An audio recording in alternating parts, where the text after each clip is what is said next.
Bab 461.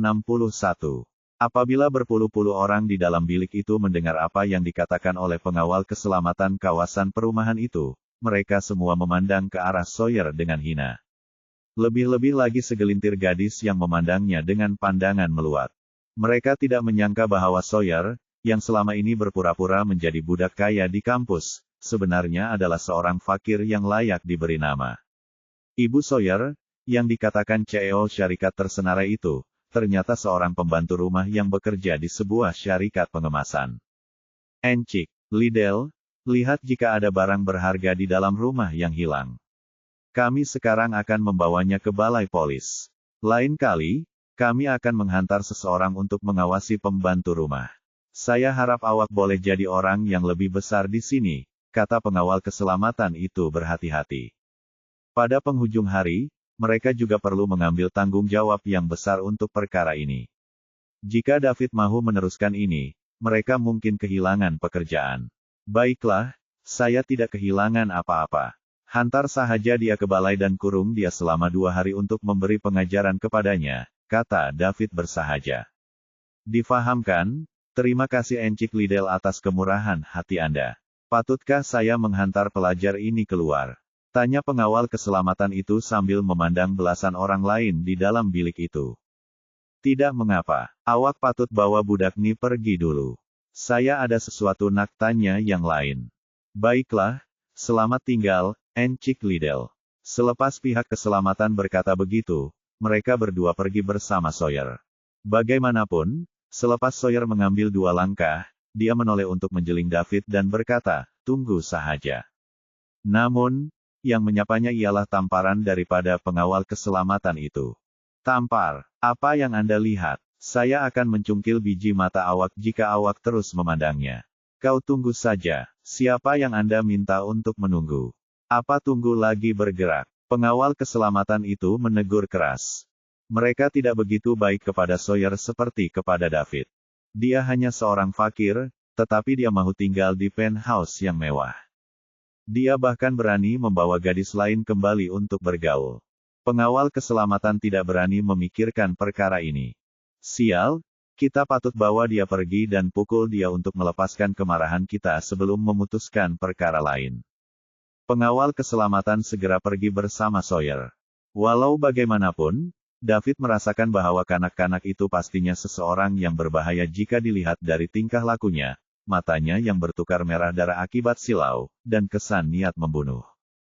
David baik-baik saja dengannya. Tidak ramai orang di dunia ini yang boleh menyakitinya. Jika Sawyer datang untuknya, dia hanya boleh menjaganya. Walau bagaimanapun, sebaik sahaja pelajar lain menyebarkan apa yang berlaku kepada Sawyer kepada semua orang di kampus, dia mungkin membalas dendam kepada setiap seorang daripada mereka selepas dia dibebaskan berdasarkan sifatnya yang suka meledakkan perkara yang paling kecil. Apabila ia berlaku, ia akan menjadi sangat menyusahkan karena mereka tidak akan bersedia untuk menjadi sasaran roh pendendam, karena mereka semua hanyalah orang biasa. Beritahu saya tentang kanak-kanak itu, kata David kepada orang-orang yang tinggal di dalam bilik itu. Tidak lama kemudian, semua orang mula memberitahu David segala-galanya satu demi satu. Mereka memberitahu David betapa sombongnya Sawyer dan bagaimana dia berpura-pura dari keluarga kaya. Para pensyarah dan pelajar di kampus semuanya menyangka bahwa Sawyer adalah dari keluarga kaya di luar dan di luar. Tiada seorang pun daripada mereka menjangkakan ini adalah kebenaran. David berkata selepas memikirkannya, saya harus menasihati Anda untuk tidak menyebarkan ini apabila Anda kembali ke kampus. Buat-buat tak tahu pasal ni. Kenapa? Tikus tu tipu kita, jadi kita kena dedahkan dia dan hilangkan muka dan statusnya di kampus. Jika tidak, saya pun tidak tahu berapa ramai lagi yang akan diperbodohkan olehnya, kata salah seorang budak itu dengan marah. Sawyer telah menipu ramai gadis dengan identiti anak kayanya dan lelaki itu telah lama iri kepadanya. Sekarang dia telah melihat wajah sebenar Sawyer, dia terpaksa memberitahu semua orang tentang perkara ini. Dia mahu gadis-gadis yang mengejar uang di kampus itu melihat kebenaran di sebalik anak kaya yang mereka kejar secara gila. Ya, kita kena dedahkan dia. Kita tidak boleh biarkan dia menipu lebih ramai orang, pelajar lain turut menimpali. Saya paham perasaan awak sekarang, tetapi jika dilihat dari watak Sawyer, bagaimana saya harus katakan ini, dia agak melampau. Tidakkah Anda bimbang bahwa dia akan membalas dendam? Kamu selepas dia dibebaskan? Tanya David. Awak rasa kita takut dengan dia ke? Dia hanya seorang fakir. Ya, kami tidak takut kepadanya. Kami mahu melawan semua kuasa jahat. Apa kejadiannya nih? Bagaimana ini berkaitan dengan kuasa jahat? David berasa sedikit tidak berdaya. Dia dapat merasakan niat membunuh yang Sawyer berikan sebentar tadi. Itu bukan jenaka. Hanya seseorang yang ingin membunuh boleh mengeluarkan sesuatu seperti itu. Namun, pelajar ini tidak dapat merasakannya. Dia tidak boleh memberitahu mereka bahwa apabila mereka menyebarkannya, Sawyer mungkin membalas dendam terhadap mereka dan dia mungkin membunuh mereka, bukan? Walaupun dia berkata demikian, pelajar yang tidak mengenali manusia jahat itu mungkin tidak akan menganggapnya serius. Bab 462. Apa yang patut dia buat? Jika keadaan berkembang mengikut cara yang dia ramalkan, David akan berasa seperti dia telah meletakkannya dalam bahaya jika sesuatu berlaku kepada mana-mana pelajar ini. Saya tidak membunuh mereka, tetapi mereka mati karena saya. Jika dia boleh menghalang perkara ini daripada berlaku, David akan melakukan yang terbaik untuk melakukannya. Selain itu, dia akan menjadi ahli parlemen Summerland. Mereka adalah masa depan Summerland. Kamu semua patut mengikuti saya di Instagram. Apabila Sawyer keluar, Anda harus memberitahu saya, dan pada masa yang sama, perhatikan dia. Jika Anda merasakan sesuatu yang tidak kena dengannya, Anda perlu memberitahu saya segera, kata David. Sudah tentu, pukulan besar. Saya akan mengikut awak dan saya pasti akan mengemas kini situasi Sawyer kepada awak. Saya juga, saya nak ikut awak juga. Saya nak ikut awak juga. Apabila Daud meminta mereka untuk mengikut dia, itulah yang mereka cari. Gadis-gadis itu juga seperti orang ramai yang sukar dikawal mengejar angsa liar. Itu adalah anak kaya sejati, dan dia tidak sama dengan anak palsu seperti Sawyer. Sebaik sahaja mereka menjalin hubungan dengannya, mereka akan mendapat faedah yang tidak terhingga sepanjang hidup mereka. Selepas semua orang mengikutnya, David juga bersedia untuk pergi. Dia tidak mahu tinggal di rumah yang pernah didiami seseorang dan juga disambungkan. Dia sangat meluat, itu sahaja. Oleh itu, Daud bangun dan berjalan ke pintu terlebih dahulu. Semua orang faham apa yang dia maksudkan dan mereka tahu dia meminta mereka pergi. Dengan itu, berpuluh-puluh orang meninggalkan bilik dalam satu veil. David keluar dari pintu terakhir dan mengunci pintu di belakangnya. Mereka semua kemudiannya menuju ke lift. Akhirnya, David masuk juga. Semua orang memandangnya dengan tidak jelas. Mereka tidak paham mengapa dia berada di sini. Adakah dia tidak tinggal di sini malam ini? Kawan, bukankah kamu menginap di sini malam ini? Salah seorang gadis bertanya selepas mengumpulkan keberanian untuk bercakap. Saya mahu, tetapi saya seorang yang aneh.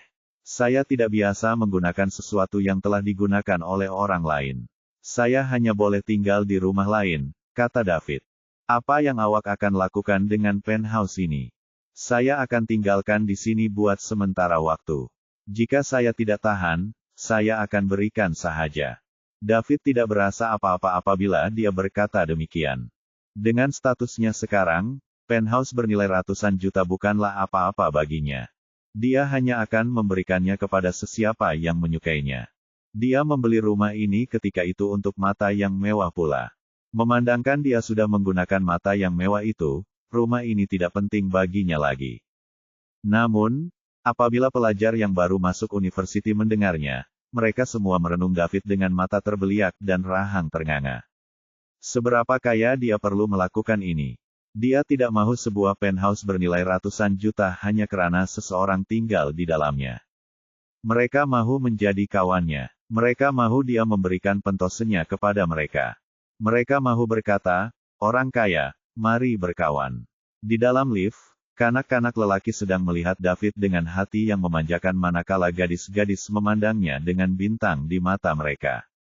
Mereka betul-betul datang hari ini. Walaupun mereka tersepit ke tengah-tengah konflik, keputusan akhirnya cukup bagus.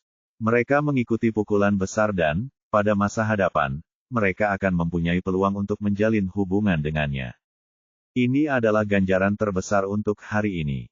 Selepas semua orang keluar dari lift, David beredar menaiki keretanya manakala yang lain berjalan menuju ke pintu masuk untuk meninggalkan kawasan perumahan itu. Daud mendapati rumah lain dan melihat bahwa tidak ada yang salah dengannya. Oleh itu, dia menghabiskan malam yang damai di sana. Saya seorang kuadilionair bab 463.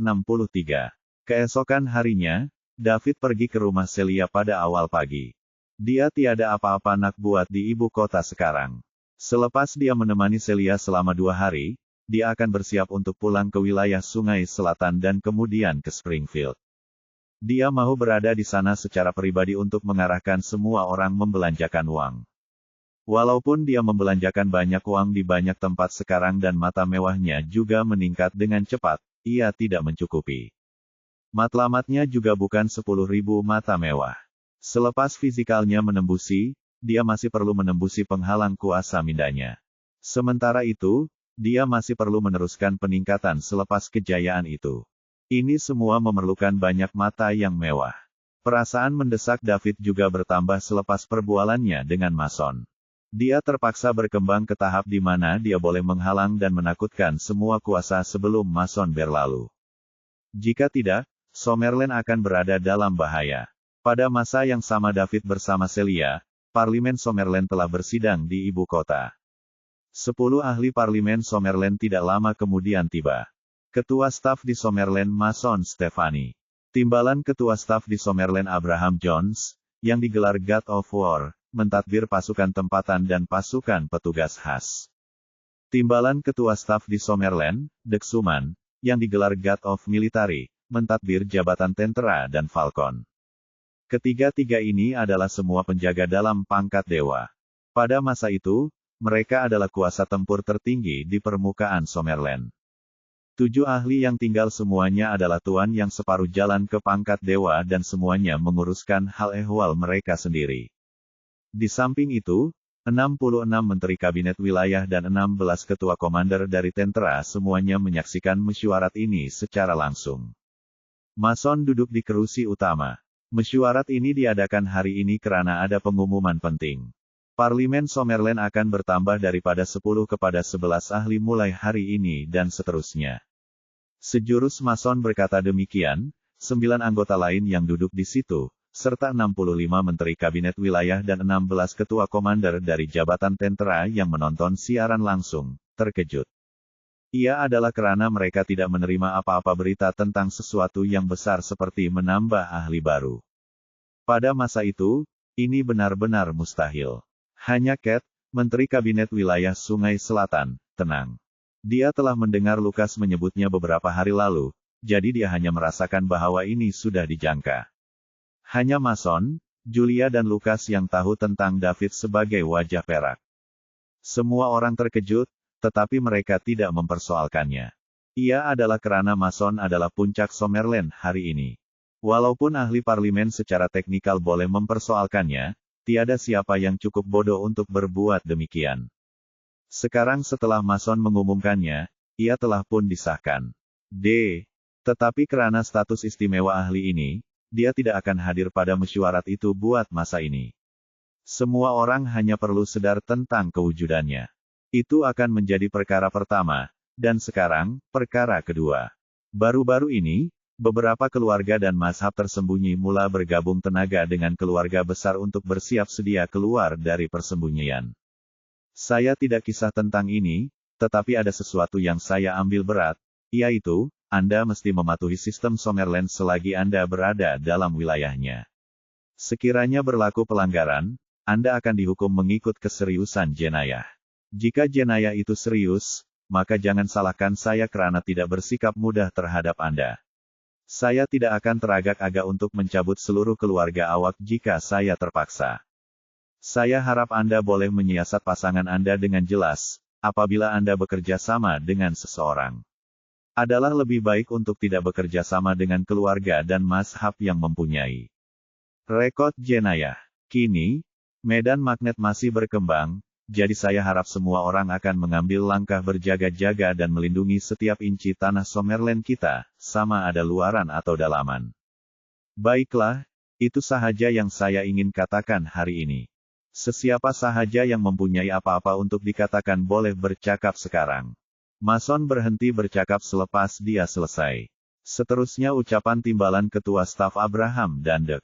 Pada asasnya, mereka menyatakan sokongan padu mereka terhadap Ketua Staf Stefani, dan kemudian mereka memberi jaminan bahwa mereka akan mengekalkan ketenteraman domestik dan berjanji bahwa mereka tidak akan membiarkan kuasa jahat merosakkan kestabilan masyarakat.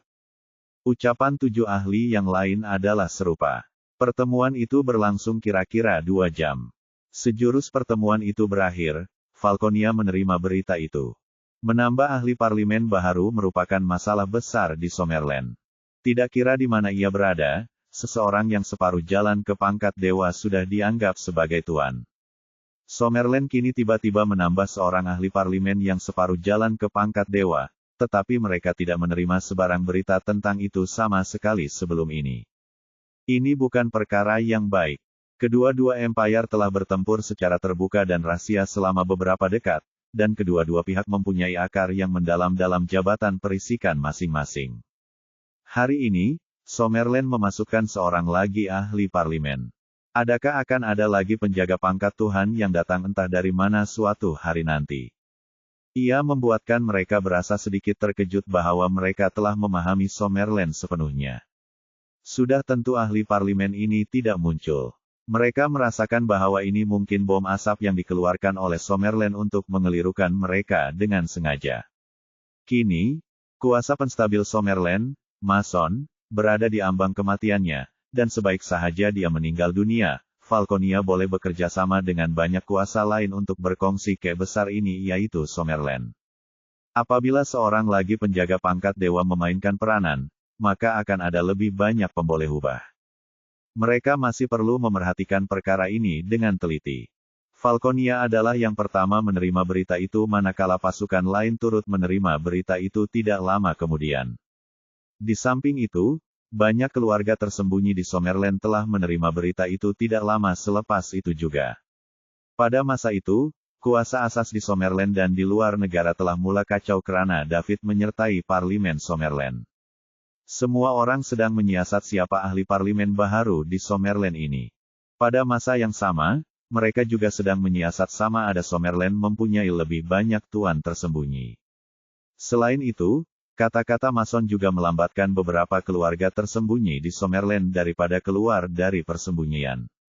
Adalah disyaki bahwa mereka hanya akan berani keluar dari persembunyian selepas Mason berlalu.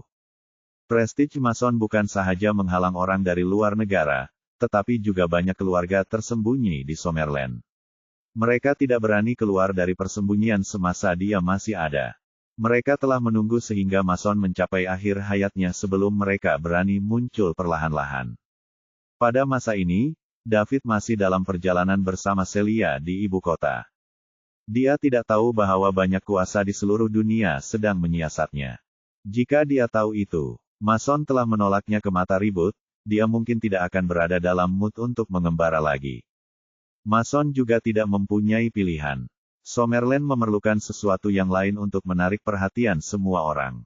Jika tidak, semua mata akan tertumpu kepadanya. Mengeluarkan berita David sekarang sekurang-kurangnya boleh menarik perhatian semua orang buat sementara waktu, dan pada masa yang sama, dia juga akan mempunyai masa untuk menyediakan backstop terakhir. David hanyalah satu kemungkinan, dan sebagai pemerintah tertinggi Summerland, dia tidak akan mempertaruhkan segala-galanya di Summerland pada David. Itu akan menjadi terlalu berbahaya. Jika dia tidak berhati-hati, dia akan kehilangan segala-galanya. Dia memerlukan lebih banyak sandaran untuk Summerland. Lelaki tua ini, yang telah mendedikasikan hidupnya untuk negara Summerland masih membuat persiapan terakhir untuk Summerland karena dia hampir mati. 3 hari kemudian, David menerima tugas mendesak ketika dia menemani Celia ke tempat wisata. Banyak orang yang tak dikenal muncul di hutan tua di perbatasan Summerland. Meskipun seseorang telah mengirim, mereka belum mengumpulkan informasi yang akurat. Oleh karena itu, mereka meminta David untuk pergi dan melihatnya. Sejak penambahan anggota baru parlemen ke Summerland, banyak kekuatan ingin datang untuk melihat apakah itu nyata. Tujuan utamanya adalah untuk menentukan apakah anggota baru ini ada atau tidak. Jika dia ada dan Summerland bisa menyembunyikannya dengan baik, apakah akan ada karakter tersembunyi lainnya yang bersembunyi? Apakah penjaga Gathering lainnya akan segera keluar? Ini adalah masalah yang sangat membingungkan oleh banyak pasukan. Dengan kekuatan penstabil Summerland, Mason, di ambang kematian, dan dua penjaga Summerland yang tersisa, Abraham dan Dirk, belum dapat mencapai ketinggiannya, Summerland belum mengembangkan seorang pria yang dapat berdiri untuk menggantikan Mason. Banyak kekuatan yang serakah untuk mendapatkan bagian dari Summerland. Distribusi sumber daya di bumi saat ini pada dasarnya tetap. Oleh karena itu, jika seseorang ingin mendapatkan sesuatu, ia harus menjarahnya. Sementara itu, Summerland dan Falconia tidak diragukan lagi adalah negara dengan sumber daya paling banyak. Jika Mason mati dan Falconia memimpin, pasukan lain pasti akan seperti hiu yang mencium bau darah dan mereka akan berusaha menggigit. Kali ini, karena Falconia yang memimpin penyelidikan, dan itu melibatkan sebagian besar kekuatan Summerland. Itu sebabnya pasukan lain berani terus menyebabkan masalah di perbatasan. Tugas David adalah menyingkirkan semua orang yang tidak relevan di sini. Pada saat ini, di dalam hutan tua di perbatasan Summerland dan Falconia. Wah, suara keras senapan sniper merobek udara. Bang bang bang bang bang bang. Kemudian, tembakan yang tak terhitung jumlahnya bisa terdengar. Selain itu, ini semua adalah senapan sniper yang telah diubah sehingga sangat kuat. Itu karena senapan sniper biasa sudah tidak berguna bagi para master yang berada di tier rank atas. Hanya senapan sniper yang diubah dan kuat yang dapat menyebabkan kerusakan pada master di atas peringkat harimau. Tidak lama setelah kedua belah pihak terjadi, tidak ada lagi suara tembakan. Kemudian, ada berbagai suara pertempuran. Jepret. Seorang Falconian tinggi mematahkan leher seorang pria dari Summerland hanya dengan satu tangan. Dia tertawa bahak, haha. Bukankah ada orang lain di Summerland? Mengapa Anda mengirim semua sampah Anda ke mati? Ketika Mason mati, kami Falconian akan menginjak-injak setiap inci Summerland. Betulkah? Sangat memalukan bahwa Anda tidak akan memiliki kesempatan ini. Pergilah ke neraka, bajingan. Suara acuh tak acuh terdengar di telinga pria itu. Sementara itu, Falconian merasakan sakit di dadanya. Sebuah belati telah menembus jantungnya. Kemudian, tubuhnya yang tinggi tiba-tiba runtuh. Adegan pertempuran seperti itu dapat ditemukan di seluruh hutan tua ini. Ini adalah perang tentatif yang diprakarsai oleh Falconia.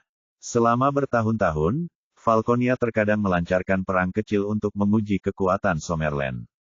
Namun, skala pertempuran ini tidak akan terlalu besar. Meski begitu, kali ini skalanya sangat besar. Mereka bahkan mengirim penjaga peringkat dewa. Tiba-tiba, suara keras menggema di seluruh medan perang. Di mana Ibrahim? Keluar dan bermainlah. Mari kita lihat apakah Anda sudah dewasa. Petik 2. Setelah mendengar suara ini, semua orang di medan perang merasakan getaran di jiwa mereka. Kobaran api ada di sini. Ayo bunuh orang-orang ini dari Summerland. Falconia tidak bertanding. Falconia tidak bertanding. Yang jelas, kehadiran penjaga Falconia sangat membangkitkan semangat Falconia. Penjaga Gathering telah bertindak dan orang-orang dari Summerland sangat terkejut. Mereka tidak menyangka Falconia akan mengirim wali mereka. Ini lebih menakutkan dan penting daripada pertempuran sebelumnya. Aku akan bermain denganmu. Setelah ini, seseorang menjawab dengan suara yang sama kerasnya. Bab 465. Setelah suara itu terdengar, buang. Suara yang sebanding dengan ledakan rudal terdengar.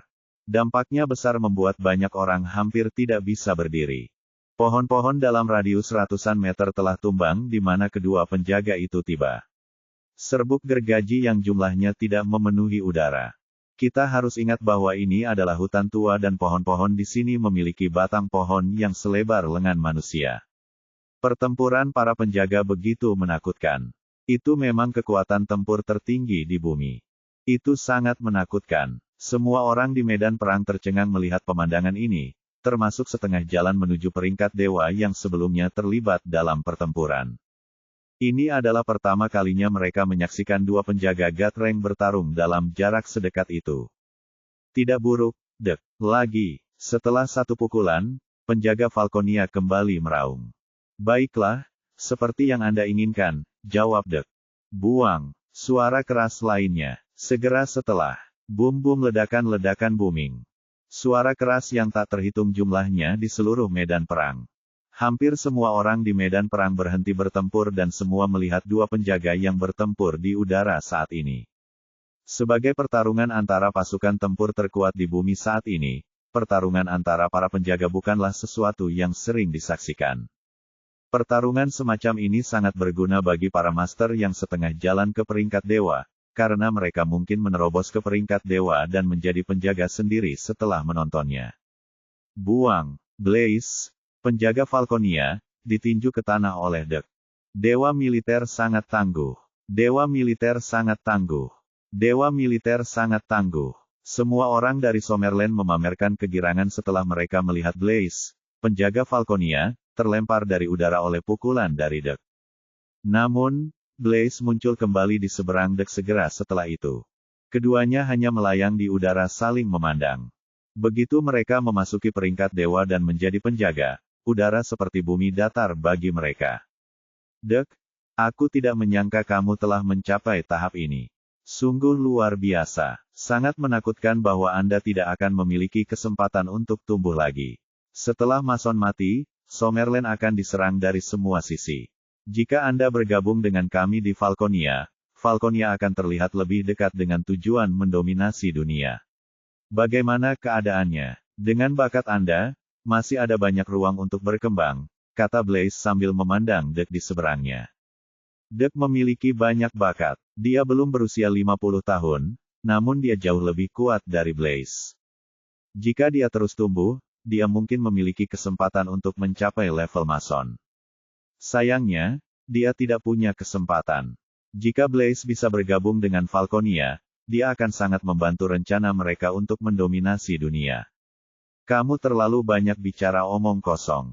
Setelah Dek mengatakan itu, dia bergerak di depan Blaze dalam sekejap mata dan meninju wajahnya. Wah, suara keras itu bisa terdengar lagi. Keduanya terlibat dalam pertempuran sekali lagi. Meskipun Dek sedikit lebih kuat dari Blaze, masih ada batas kekuatannya. Keduanya terlibat dalam pertempuran yang sama dan Blaze hanya sedikit lebih lemah. Sementara itu, pertempuran di bawah mereka juga telah berlanjut. Bab 466. Sesuai petunjuk, David segera tiba di tempat tujuannya. Itu adalah hutan tua yang besar. Di seberang hutan tua ada beberapa negara berukuran sedang. Mereka semua iri dengan sumber daya besar yang ditempati Summerland. Jadi, setelah Falconia menduduki sebagian besar kekuatan Summerland dalam pertempuran kecil mereka, negara-negara ini juga mulai mengirim beberapa orang mereka untuk menyelidiki. Summerland telah mengirim seseorang ke negara-negara itu untuk memesan, tetapi situasi spesifik dari agen-agen ini masih belum diketahui. Karena ada gangguan medan magnet, tidak ada informasi yang dapat dikirim. Namun, mereka harus dalam kesulitan. Jika tidak, mereka pasti sudah mengirim seseorang untuk menyampaikan informasi itu. Itulah sebabnya mereka meminta David untuk datang dan melihat. Beberapa anggota parlemen lain yang setengah jalan menuju Gathering juga dikirim ke berbagai tempat. Tidak ada wali di negara-negara yang berukuran sedang, karena hanya negara-negara besar dan dua kerajaan yang memiliki wali. Tentu saja, ini hanya di permukaan. Jika sebuah negara berukuran sedang dikendalikan oleh keluarga kuno, itu pasti akan memiliki beberapa penjaga yang bersembunyi di kegelapan. David terjun lebih dulu ke dalam hutan tua. Begitu dia memasuki hutan tua, cahaya di sekitarnya meredup karena kanopi yang dibentuk oleh pohon-pohon tinggi dan tumbuh-tumbuhan. David mulai berlari dengan cepat. Dari informasi yang diperolehnya, 3 tim serigala di bawah tim Falcon, 2 anggota dari tim Vulture, dan 1 anggota dari tim naga telah bergerak ke arah ini. Ini berarti ada ranker naga puncak, 2 ranker naga normal, dan 27 ranker harimau yang masuk dari lokasi ini. Namun, tidak ada satupun dari mereka yang keluar sampai sekarang. David harus menemukan mereka sesegera mungkin. Jika tidak, mereka akan berada dalam bahaya yang lebih besar. Bagaimanapun, negara-negara berukuran sedang mungkin memiliki Master Super yang setengah jalan menuju peringkat dewa. Jika pihak lain berada di tengah-tengah peringkat dewa, maka orang-orang yang dikirim Summerland mungkin benar-benar musnah. Ini adalah kerugian yang tidak bisa ditanggung Summerland. Ketika David memasuki hutan tua, salah satu serigala tim bersembunyi beberapa kilometer darinya. Namun, 2 dari mereka terluka, membuat sekitar 6 dari mereka secara total. Menurut standar 9 anggota tim serigala, itu berarti 3 anggota mereka telah meninggal. Kehilangan ini adalah masalah yang cukup besar, namun saat ini, itu adalah hal terakhir yang ada di pikiran mereka. Bahkan Summerland tidak menyangka bahwa pihak lain akan berani mengirim begitu banyak tuan untuk memerangi mereka, apalagi berani membunuh. Begitu ada korban, tidak ada kemungkinan mediasi antara kedua belah pihak. Mereka harus membayarnya dengan nyawa mereka. Saat ini, tim Wolf harus pergi secepat mungkin. Mereka harus menyampaikan berita itu kembali ke petinggi Summerland sehingga mereka akan mengirim orang yang lebih kuat. Jika tidak, tim yang datang kali ini akan kurang beruntung. David bertanya-tanya apa yang terjadi pada 3 kapten tim Vulture dan tim Naga. Iwan menghela napas dalam-dalam. Tak lama setelah mereka masuk dan berpisah, mereka diserang. Pihak lain sangat kuat dan ada banyak dari mereka. Mereka hanya berhasil melarikan diri setelah mengorbankan 3 anggotanya. Mereka telah mengorbankan 3 dari 9 anggota mereka sementara 2 dari mereka juga terluka parah. Tidak mungkin dia menyerah pada keluarga. Namun, semua orang mungkin mati di sini jika dia membawa mereka. Kapten Tomlinson, Anda harus pergi. Tinggalkan kami. Jika tidak, semua orang akan mati di sini. Kembali dan laporkan ini ke atasan. Anda harus membunuh semua bajingan itu untuk membalas kami, kata salah satu anggota yang terluka parah. Omong-omong kosong *T, saya tidak akan pernah menyerah pada tim saya. Vince, kau harus pergi dan laporkan ini. Saya yang terkuat di antara kami dan saya akan bertahan, kata Ivan kepada seorang anggota yang tidak terluka.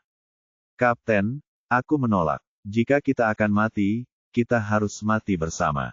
Bab 467.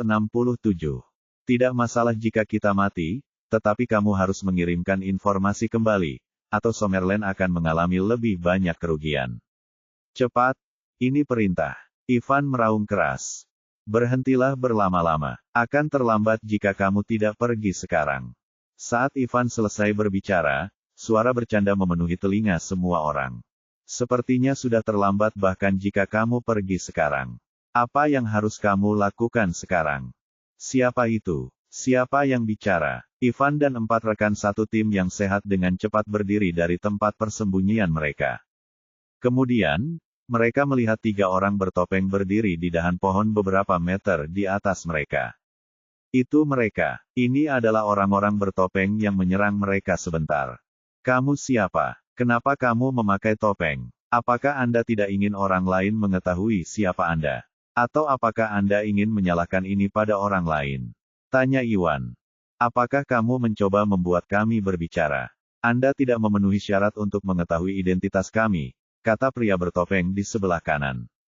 Mengapa? Apakah Anda takut Summerland akan membalas dendam pada Anda dan itulah mengapa Anda tidak punya nyali untuk memberi tahu saya? Hahaha, lucu sekali. Karena kami berani menyerang Anda, apakah menurut Anda kami takut akan balas dendam Summerland? Summerland saat ini hanyalah naga tua. Begitu Mason mati, naga Summerland akan dibelah dan dimakan oleh banyak kekuatan. Omong-omong kosong *T, Anda bajingan yang bahkan tidak berani menunjukkan wajah Anda tidak memiliki hak untuk melihat Summerland. Tunggu saja, Summerland akan segera mengirim tuan untuk menangkap kalian semua, marah Ivan. Dia tahu bahwa dia mungkin tidak dapat melarikan diri, jadi dia hanya berharap untuk membunuh musuh lain sebelum dia mati. Namun, ketiganya terlalu kuat dan Ivan mengira tidak ada harapan.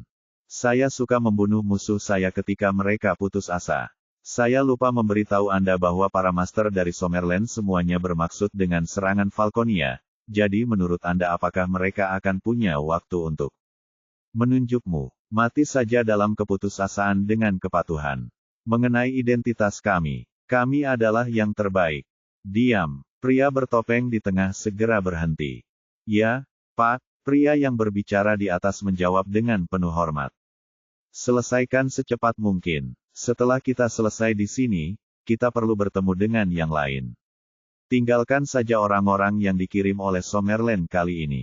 Ya Pak, ketika pria bertopeng di sebelah kanan ingin bergerak setelah berbicara, penglihatannya kabur dan ada rasa dingin di sekitarnya. Kemudian, semua kekuatan di tubuhnya menghilang dalam sekejap. Dia menutupinya dengan tangannya dan mencoba berbicara, tetapi tidak ada kata yang keluar. Setelah itu, dia jatuh dari dahan pohon yang tingginya 5 atau 6 meter. Sementara itu, pria bertopeng di sebelah kiri mengalami hal yang sama dengannya. Keduanya jatuh ke tanah hampir bersamaan. Setelah berjuang selama 2-3 detik, mereka berhenti bernapas. Kini, darah mulai mengalir deras dari leher mereka, menodai rumput pembohong di sekitar mereka. Leher mereka telah digorok 2/3 dari jalan terbuka. Itu terjadi dalam waktu yang sangat singkat. Ketika Ivan dan yang lainnya mendengar bahwa pihak lain akan mengambil tindakan, mereka melihat dua pria bertopeng itu jatuh ke tanah setelah mereka mempersiapkan diri. Kemudian, pria bertopeng berhenti bergerak setelah beberapa saat berjuang. Mereka semua segera melihat ke cabang. Mereka melihat sosok yang familiar mencekik pria bertopeng yang tersisa dan mengangkatnya. Sementara itu, pria bertopeng itu menatap orang di depannya dengan ketakutan di matanya.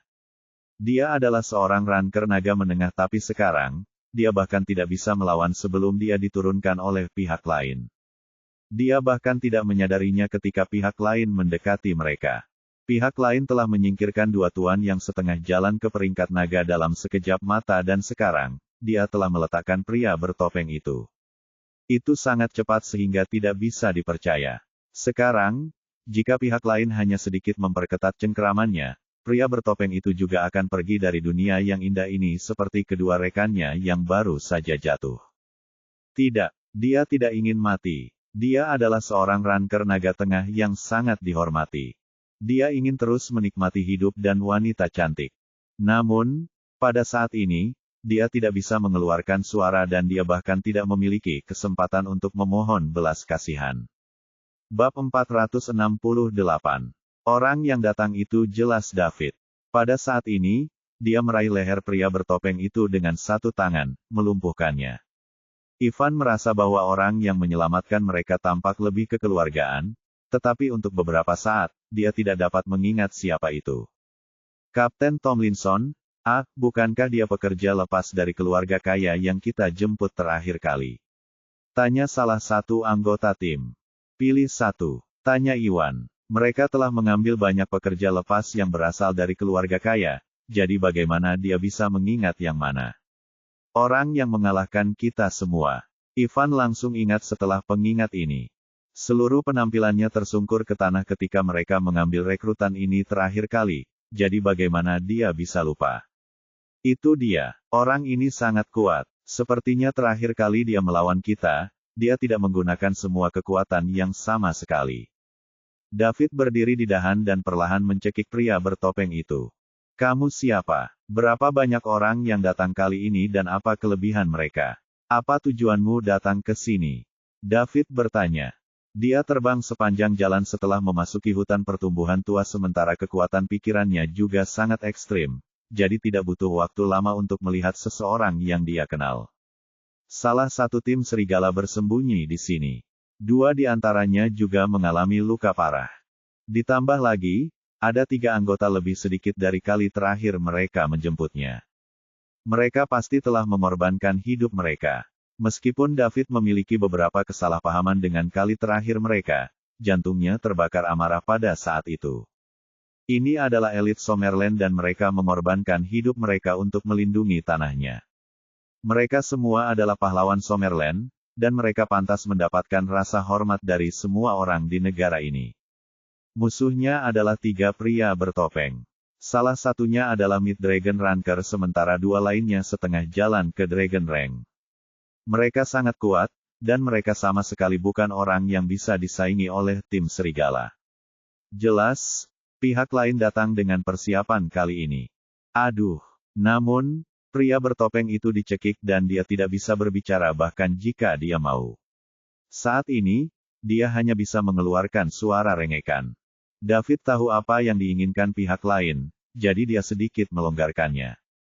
Sekarang, pria bertopeng itu bisa bernapas, dan dengan panik dia menghirup udara segar. Jika David tidak melonggarkan cengkeramannya, dia akan mati karena mati lemas. Jika kau melepaskanku, aku akan memberikan semua informasinya, jawab pria bertopeng itu dengan suara serak. Anda tidak memiliki kualifikasi untuk menanyakan persyaratan ketika Anda berada di depan saya, kata David dengan ekspresi kosong di wajahnya. Karena aku akan mati jika transkripsi dan aku juga akan mati jika tidak transkripsi, maka jangan pernah berpikir untuk belajar apapun dariku. Dengarkan aku, kekuatan yang kami kirimkan kali ini benar-benar di luar imajinasimu. Jika Anda tidak mendapatkan intel dan mulai merencanakan dengan tepat sekarang, semua Summerland akan selesai karena semua orang yang masuk akan mati. Bagaimana kalau kita membuat kesepakatan? Aku akan menyampaikan segalanya jika kamu membiarkanku pergi. Petik 2. Setelah pria bertopeng itu selesai berbicara, dia menunggu jawaban David. Dia percaya pihak lain akan menyetujui kesepakatannya. Sedangkan Intel, bagaimana David tahu jika dia berbohong atau tidak? Pada saat dia mengetahui apakah itu asli atau tidak, sudah terlambat.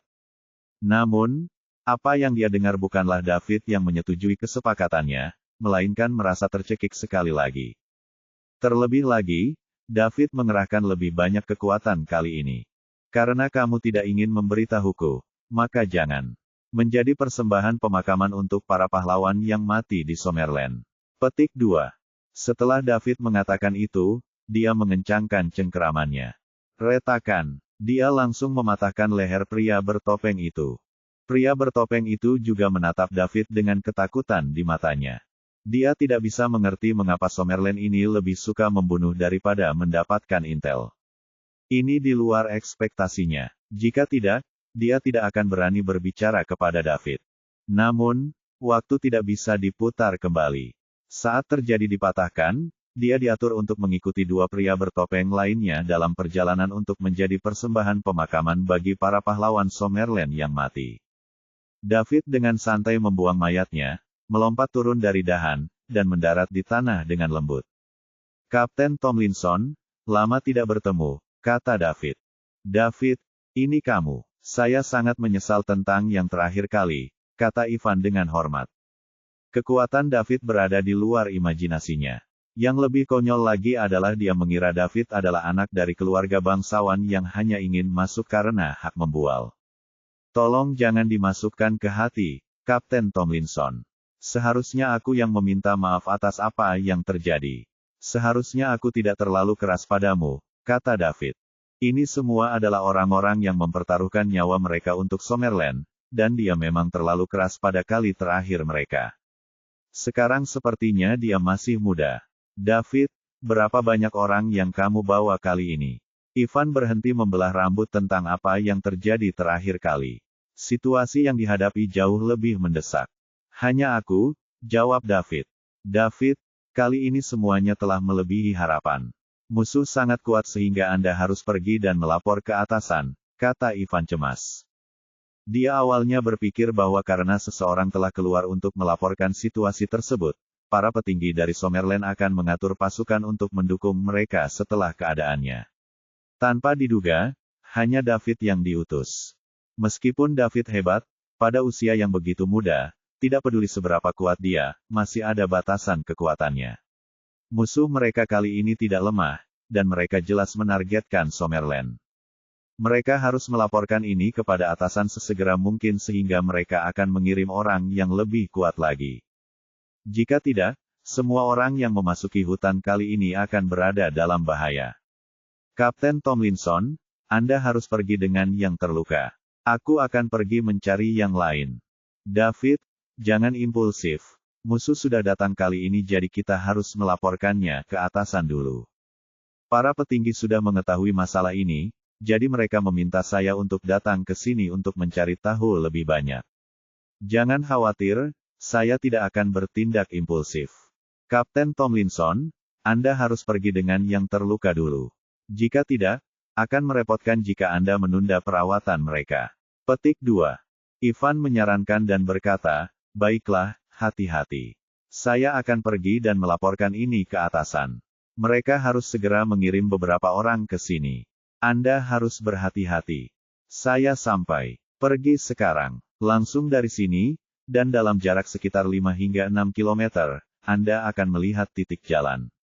Baiklah, hati-hati. Namun, saya juga ingin memeriksa apakah orang-orang itu meninggalkan identifikasi. Setelah Ivan mengatakan itu, dia dan 3 anggota lainnya berjalan ke 3 pria bertopeng, berpelukan, dan melepas topeng mereka. Tidak ada yang unik dari penampilan mereka. Yang di tengah lebih tua dan dia seharusnya berusia sekitar 50 atau 60 tahun. Sementara itu, yang lain tampak berusia 40-an. Setelah itu, Ivan menggeledah mereka dengan cermat. Sayangnya, mereka tidak membawa apa-apa dan tidak memiliki tato khusus. Memang, mereka datang siap. Ivan kemudian berjalan di depan David dan berbicara setelah dia tidak menemukan apapun, tidak ada penemuan. Saya kira orang-orang ini takut dengan balas dendam Summerland, jadi mereka tidak meninggalkan petunjuk apapun. Petik 2. Anda sudah bisa tahu dari topeng mereka. Kamu harus pergi sekarang, aku akan mencari yang lain. Dengan itu, Ivan dan 3 pria lainnya pergi bersama dengan 2 anggota tim yang terluka. Bab 469. Setelah David melihat mereka pergi, dia melompat ke udara dan terbang ke depan dengan cepat. Dia perlu menghemat waktu dan menemukan orang-orang dari Summerland secepat mungkin. Mungkin saja jika dia menunda 1 menit lagi, 1 lagi pahlawan Summerland akan mati. Ketika David lepas landas, tim Ivan belum pergi jauh sebelum seorang anggota yang terluka melihat ke belakang. Daud, dia langsung tercengang. Dia benar-benar melihat David lepas landas dan terbang ke depan. Tuan, saya baru saja melihat David, terbang. Anggota yang terluka itu tergagap. Apa? Iwan terkejut. Apakah kamu melihatnya dengan benar? Tanya Iwan. Tentu saja, anggota yang terluka itu menjawab. Beberapa anggota tim lainnya juga menatap Ivan dengan kaget. Ivan menenangkan diri dan berkata, semuanya, lupakan ini. Mulai sekarang, tidak ada yang bisa menyebutkannya, jika tidak, mereka akan ditangani oleh hukum militer. Petik 2. Ya, Kapten. Jelas, semua orang memahami pentingnya ini. Pada saat yang sama, mereka semua menghela nafas lega. Dengan kekuatan David, peluang rekan satu tim mereka yang lain untuk bertahan jauh lebih tinggi. Mereka berharap rekan satu tim lainnya bisa bertahan sampai David menemukan mereka. Kelompok 6 berjalan menuju Summerland dalam diam. Sementara itu, David terus menjelajah ke dalam hutan.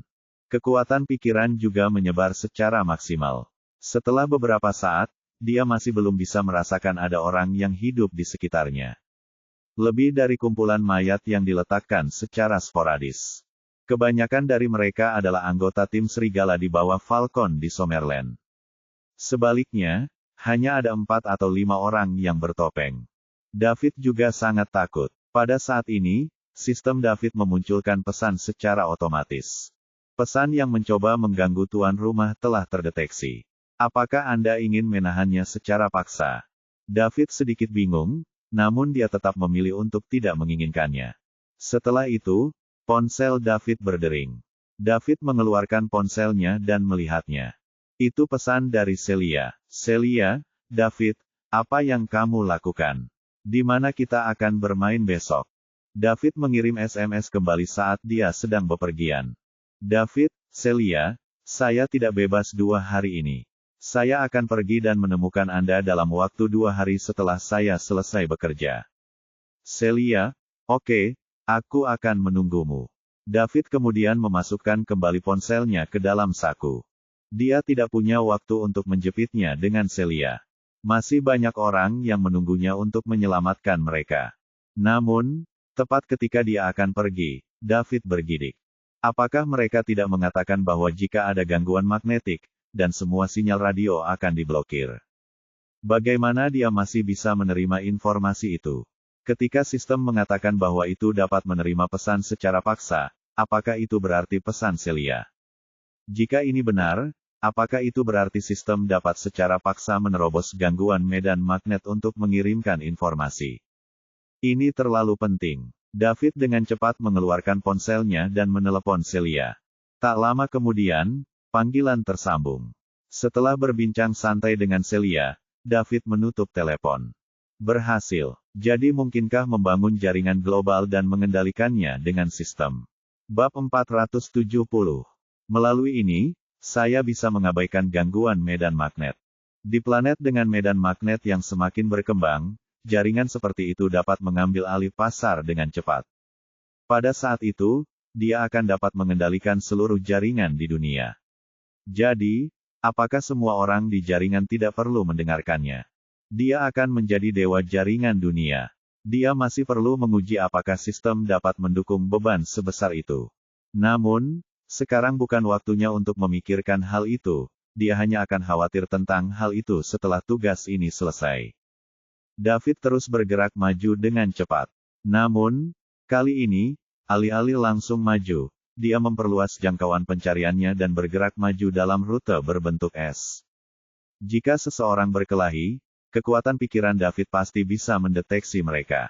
Segera, David memperhatikan bahwa beberapa pertempuran tampaknya akan terjadi secara bersamaan. Apakah mereka bertemu? David bergidik dan mengikuti salah satu rute secepat mungkin.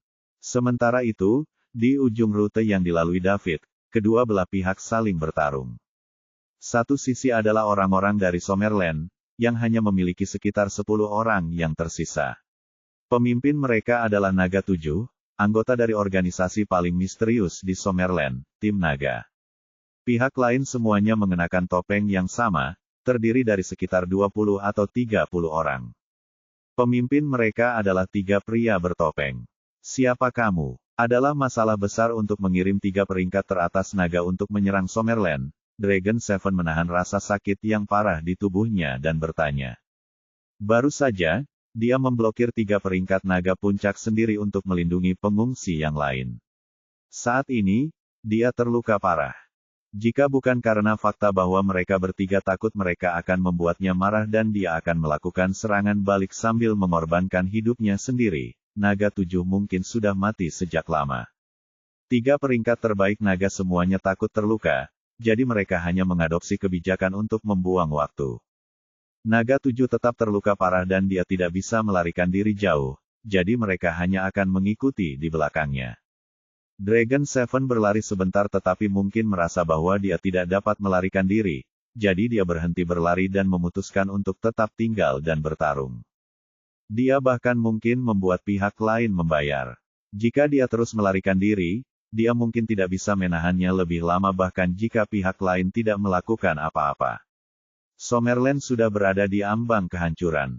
Jadi saya menyarankan Anda untuk tidak melakukan perjuangan yang tidak perlu.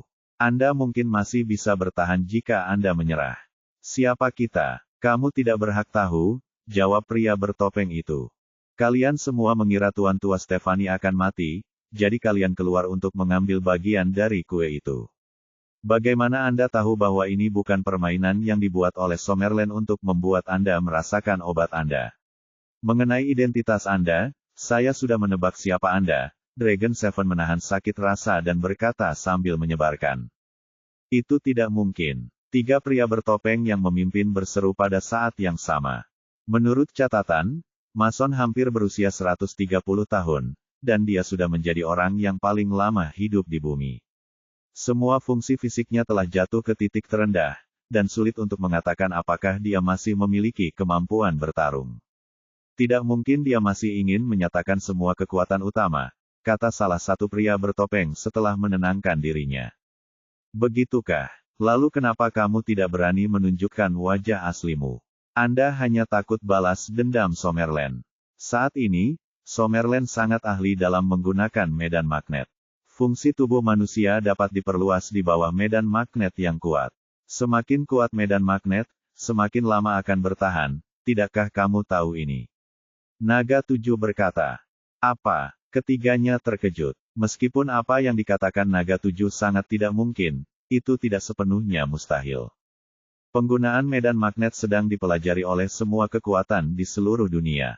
Hal seperti itu sangat mungkin terjadi jika penelitian Summerland memperkirakan lebih maju. Mereka harus mengirim pesan ini kembali terlepas dari betapa mustahilnya hal itu terdengar. Jika tidak, satu kesalahan saja bisa membuat mereka kehilangan seluruh permainan. Mereka telah membunuh begitu banyak orang dari Summerland hari ini dan mereka sudah sangat buruk. Summerland. Dengan karakter orang Summerland, sama sekali tidak ada kemungkinan mediasi. Saat ketiganya merasa berkonflik dan mengecewakan penjaga mereka, Naga Tujuh mengambil tindakan. Dia mengatakan begitu banyak hal hanya untuk menunggu kesempatan ini. Pada kenyataannya, dia membuat segalanya. Tujuannya adalah untuk membuat orang-orang ini menurunkan penjagaan mereka. Dia ingin melakukan upaya terakhir. Akan lebih baik jika dia bisa membunuh salah satu dari Dragon Ranker Puncak. Bahkan jika dia tidak bisa membunuh mereka, dia ingin setidaknya melukai satu orang dari mereka. Hanya ada begitu banyak yang bisa dia lakukan. Bagaimanapun, dia hanya seorang Ranker Naga Puncak dan ada 3 Ranker Naga Puncak di sisi yang berlawanan. Ini adalah pertempuran yang benar-benar tidak dapat dimenangkan. Sayangnya, setelah kematiannya, orang-orang di belakangnya tidak akan memiliki kesempatan untuk bertahan hidup sama sekali. Saat dia menyerang, dia bertanya-tanya apakah tim yang melarikan diri berhasil menyampaikan pesan itu.